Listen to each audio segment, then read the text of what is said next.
Now at 6, a Southwest Missouri man learns his sentence for sexual exploitation of a child. We'll have details.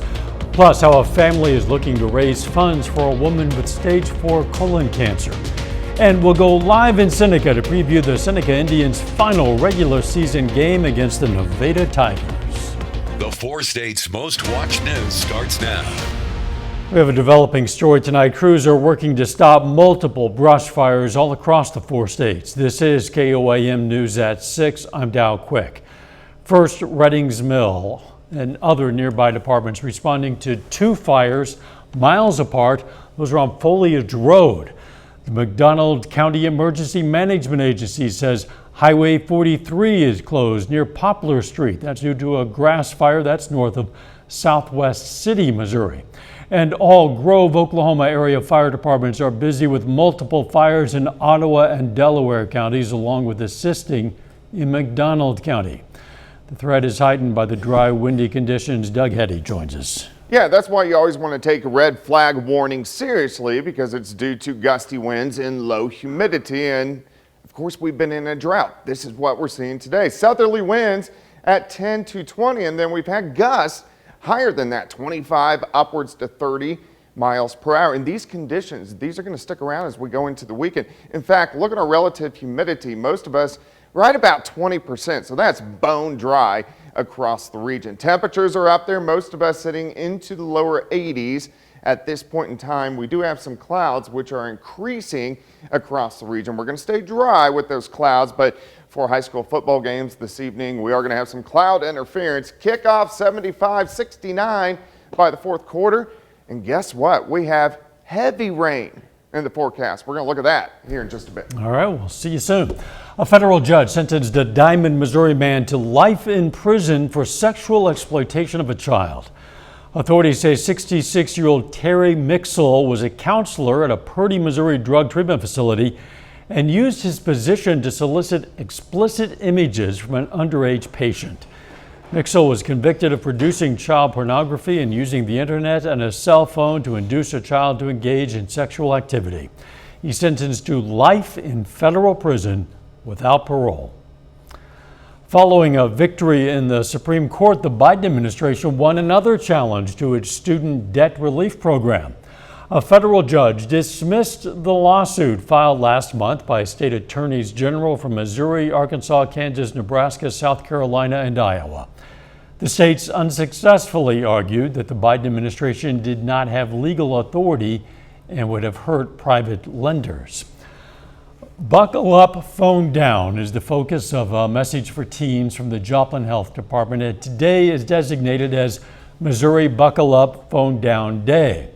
The Joplin Health Department says car crashes are the #1 cause of death among teens, so they're challenging teens and all drivers to buckle and put their phones down to reduce car crashes. A habit to make is to buckle up every time you're in the car, put your phone down, or set it up to do not disturb while driving.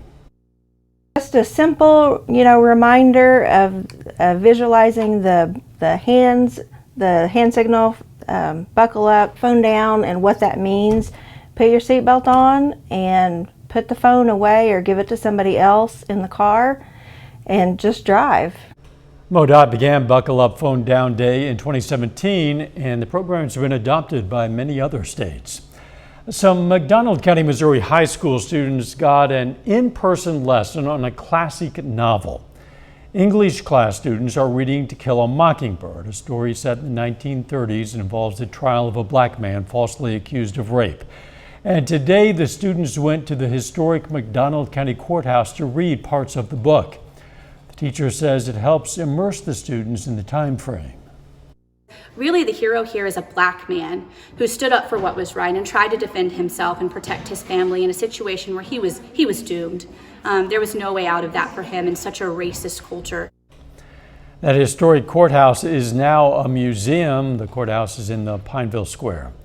A Northeast Oklahoma woman demonstrates what it means to show strength in the face of adversity. Kimberly Chase, her family, and friends have joined in the fight against cancer because of her diagnosis. KOAM Shagun Bamidella has more about the challenges she faces. Kim Chase went to the emergency room for a kidney stone on July 28, 2020.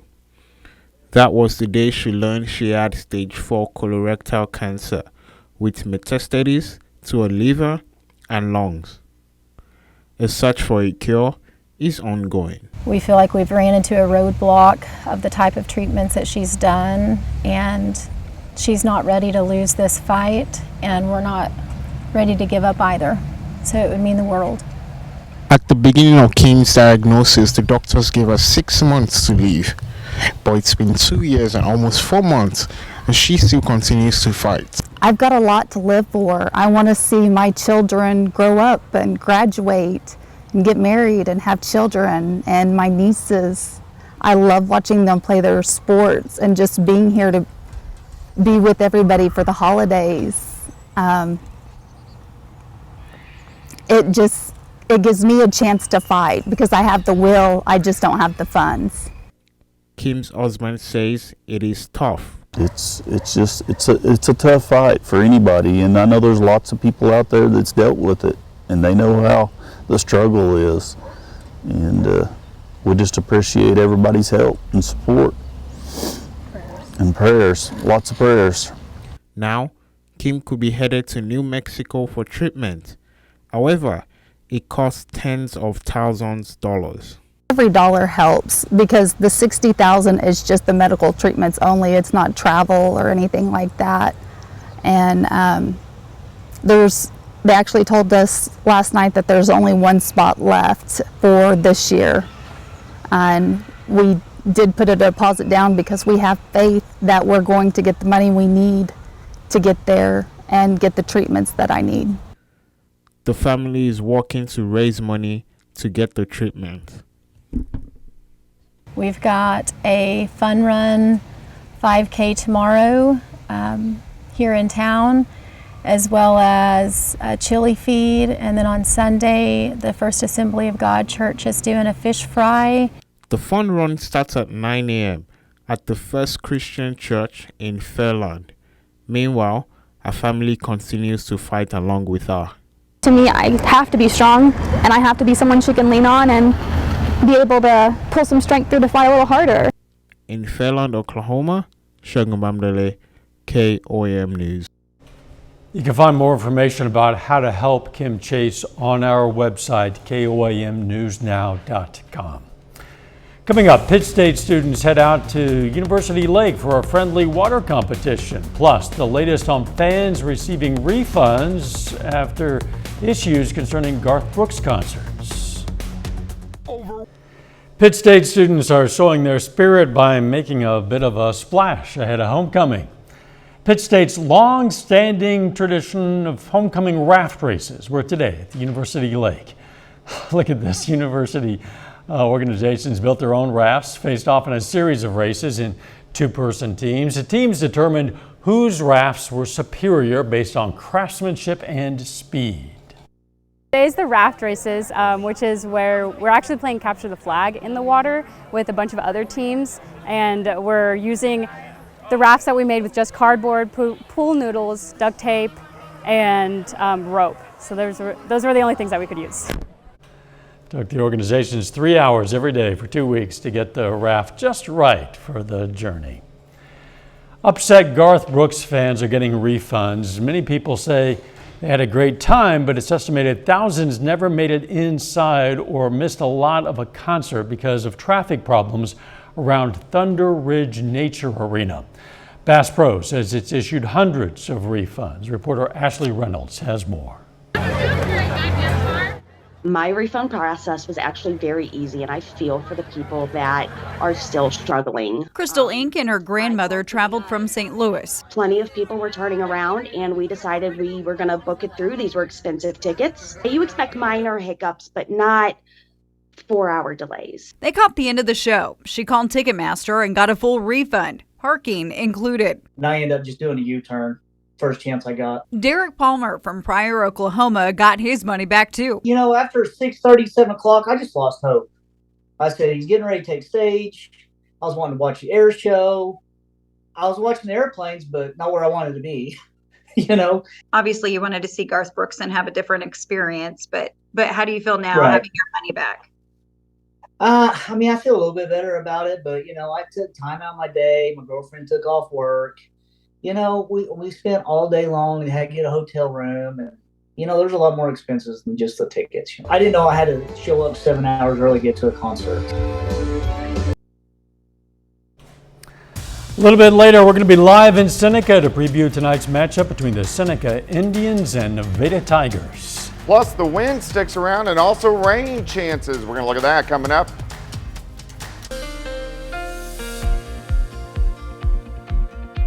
Well, of course, it turned out to be a warm and very windy day for us today. We've had red flag warnings in effect all day long. That's due to the gusty winds and, of course, the dry conditions outside. And we've been in a drought for several months, as everyone knows. Nice shot, Lander Chevrolet, southeast side of the city, looking at I-44 east and westbound. And if you are heading out to one of the high school Friday night four-state football games, here shortly, about 75 for kickoff. We'll drop into the upper 60s by the fourth quarter. We do have some cloud interference, but overall, looks pretty good for high school football this evening. All right, we're sitting at 81 in Joplin, 79 Neosho. We're at 81 in Parsons, 83 in Nevada at 81 degrees. So it's fairly warm, but it's also windy. We've had these southerly winds at about 15 to 20 miles per hour. And then, of course, we've had gusts, which have been higher than that throughout the afternoon hours. Winds gusting 25, 30, even upwards to 35. It's going to stay breezy once again as we go through the next couple days. Nice shot of the sun beginning to set, 81. Southerly winds 21, but humidity is bone dry at 20%. Through the night, midnight 69, 67 by 6.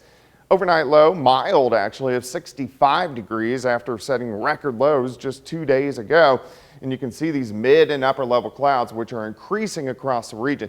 Nothing underneath the clouds, but we are going to be fighting a lot of clouds as we go through the next couple days ahead of this storm system. Here's our next storm system, and finally, we're going to get some beneficial rainfall into the region. Day planner tomorrow, 67 at 7, again windy. 75 by noon, 81 by 5, high temp of 82, which is well above where we should be for this time of the year. All right, let's go through time. We're going to stop at 7 a.m.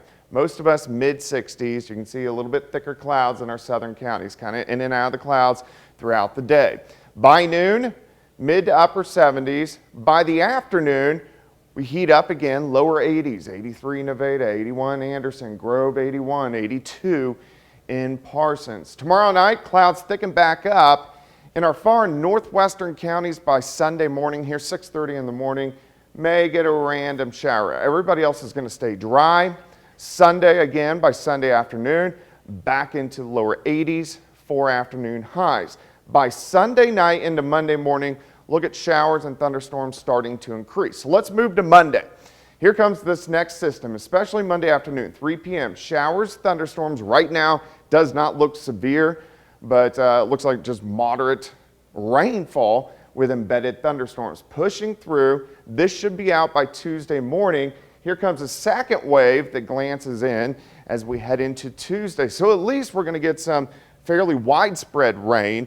Rainfall estimates at this point in time, still a couple days out, a lot of areas could pick up 1, 2, maybe 3 inches of rain, which is something we desperately need with the severe drought across the region. 82 tomorrow, 83 Sunday, thunderstorms Monday, cooling down, showers on Tuesday.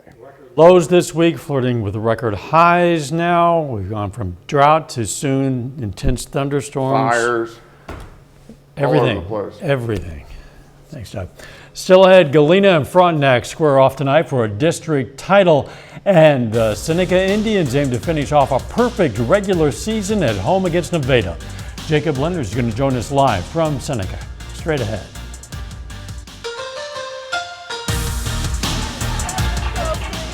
This week is the final week of the regular season for Missouri high school football. Now here in Seneca, the Indians have a big one tonight, looking to finish off an undefeated regular season against the Nevada Tigers. We're joined now by Seneca head coach Cody Hilburn. Coach, first off, how much would it mean to you guys to go out there, finish off a perfect regular season for the first time, I believe, in 20 years. Yeah, I don't think that was ever a goal of ours, but a goal was to be the 1 seed and win the conference championship, and we've achieved that.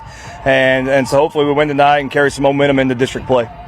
It seems like every time you guys go out and play, every game's bigger and bigger. You have that Lamar game earlier in the season. Last week you played McDonald County with a chance to win a conference championship. This week you got Nevada and a chance to go undefeated in the regular season. How hard has it been to keep your guys focused on each week, knowing that you have another big one coming up the following week? Well, I think our kids understand the conference we play in the Big 8 West. We think it's maybe the best small conference in the state, and you better show up and play every week.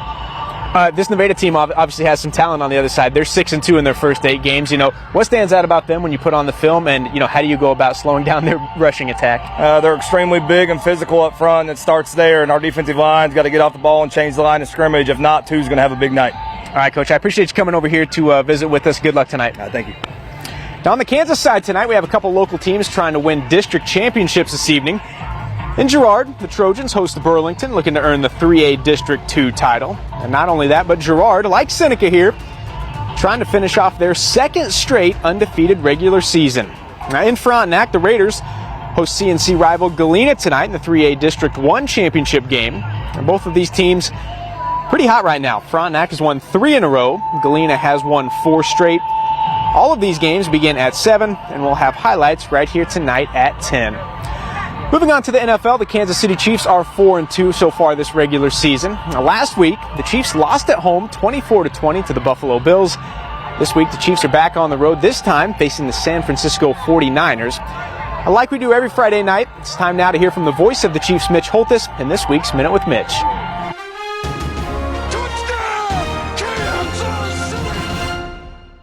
How many times have you heard the phrase, first things first?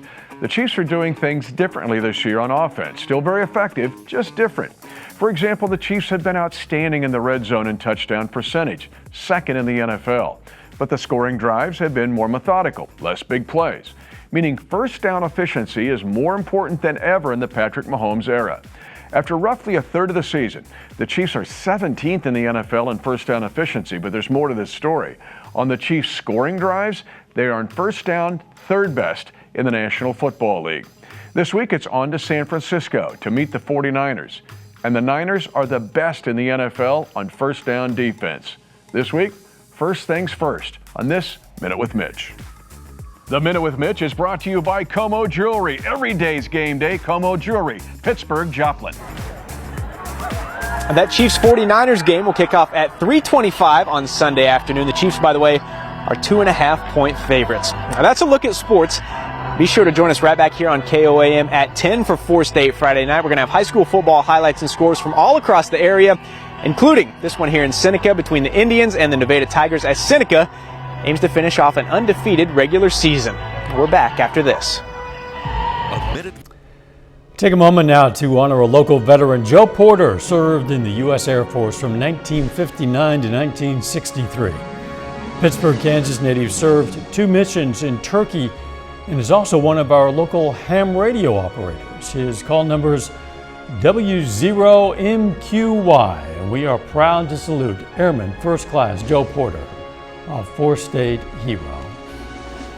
It's a good night for high school football. Not so good for burning right now. A lot of grass fires in the area at the moment. Yeah, the humidity is going to stay low and the winds are going to stay up over the weekend. Overall, nice weekend, temperatures into the lower 80s. Now, thunderstorm chances on Monday. This is going to be widespread, moderate to heavy rain. Exactly what we need due to the drought situation. Then showers on Tuesday. Another system affects us Friday and Saturday. From this point on, our pattern starts to pick up a little bit. So we're going to have better chances for rain compared to the past few months. Boy, we need it desperately. Yes. It couldn't get much worse. Thanks for joining us. We'll see you right back here for KOAM News at 10. Let's make it a great evening.